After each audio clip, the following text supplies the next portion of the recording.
Hey, this is Scott.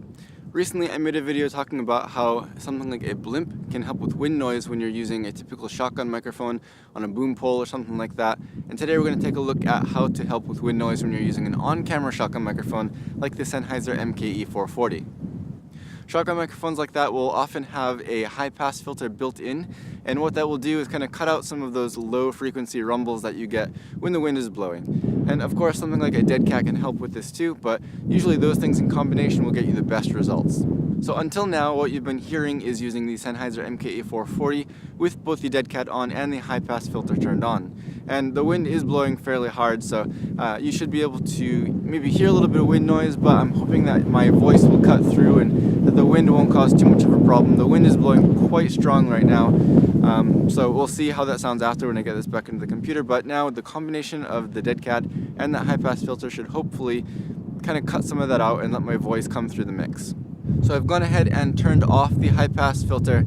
I still do have the Deadcat on there, and I will show you without the Deadcat after this, but this is with the high-pass filter turned off. And again, the wind is blowing, so I'm sure you can hear a little bit more of that low-frequency rumble from the wind as it blows. Here comes a strong wind right now.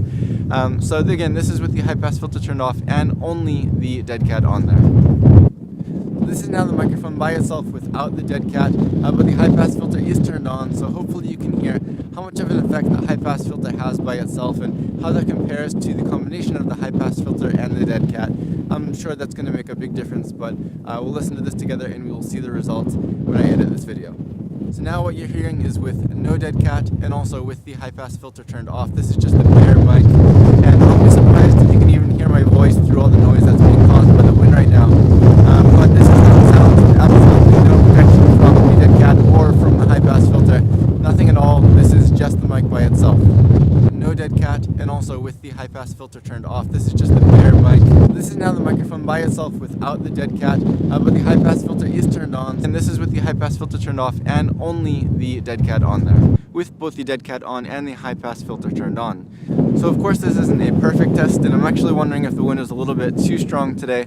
And this will also differ depending on which microphone you have. It'll sound a little bit different, of course, but basically you should get the idea of how much effect a high-pass filter can have and how it will sound using that with and without the Deadcat. If you want to see more about this microphone specifically, the Sennheiser MKE 440, click on the link on screen now or down in the description. I have a full review of it with some comparisons to some other microphones as well. If you have any questions or comments, leave them down below and I will definitely get back to you. If you like this video, give me a thumbs up. Don't forget to subscribe, and as always, thank you for watching.